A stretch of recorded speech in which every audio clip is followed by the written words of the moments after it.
Nós estamos acostumados a aceitar a definição liberal da democracia, entendida como uma ordem civil, legal, com a existência de partidos políticos, eleições, os 3 poderes da República e os direitos civis, de igualdade e de liberdade. Isso é muito pobre para definir a democracia. A democracia é uma forma social. Ela não é um simples regime político, ela é uma forma da sociedade. E ela é aquela forma social e política que tem 3 características principais. Primeiro, é a única que é baseada na criação e conservação de direitos. É a única que considera o conflito legítimo e necessário. E é a única que afirma que a soberania é popular. A soberania pertence ao povo e não ao governante. O governante recebe um mandato, é isso a eleição, recebe um mandato para exercer a soberania que pertence ao povo. Então, ela é o único regime verdadeiramente popular de direitos e do conflito. Bom, no Brasil tem sido praticamente impossível instituir efetivamente a democracia.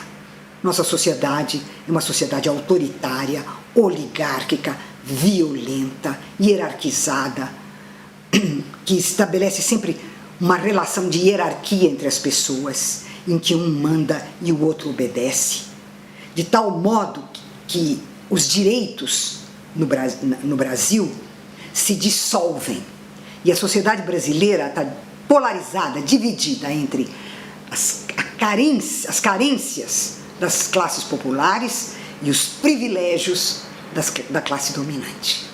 Ora, uma carência é sempre algo específico e um privilégio é sempre algo individual.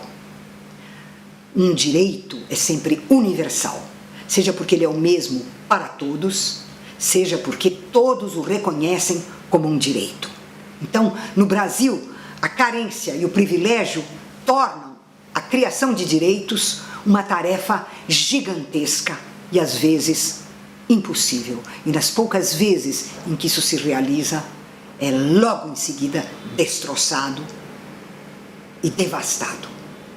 Nesse momento, a democracia brasileira, que era tão frágil por causa da violência da sociedade brasileira, do autoritarismo da sociedade brasileira, nesse momento ela sofre um golpe mortal, que é o golpe neoliberal. Por quê? O neoliberalismo defende a ideia de que o Estado, portanto o poder público, deve ser tratado como uma empresa. É por isso o sucesso agora de políticos que dizem: não, eu não sou um político, eu sou um gestor, eu sou um administrador. Mas o que um gestor ou um administrador vem fazer? É porque o Estado é pensado como se ele fosse uma empresa e não o poder público. Ora, pensar o Estado como uma empresa é pensar o Estado como fazendo parte do mundo privado, porque a empresa pertence ao campo dos interesses privados. Então você privatiza o Estado e pensa o político não como um governante, não como um representante, não como um legislador, mas você pensa nele como um gestor, um administrador.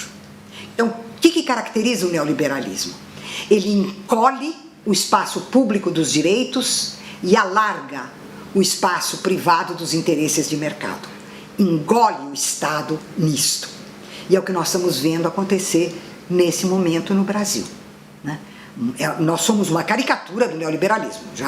Isso é importante lembrar, que nós não somos formas neoliberais, nós somos uma caricatura, né? Os nossos gestores são verdadeiras caricaturas, né? Mas de toda maneira, todas as reformas que estão sendo feitas, a privatização das universidades, a ideia de que a universidade pública deve ser extinta, porque ela não traz lucro para o Estado. E se elas forem privadas, elas vão competir entre si. E a competição é a alma do negócio.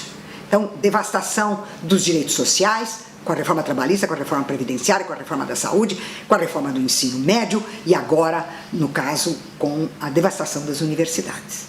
Então, você vai tendo, crescendo, um processo pelo qual a concepção neoliberal destrói a construção da democracia e mantém o país na polarização entre a carência absoluta das classes populares e o privilégio absoluto das classes dominantes.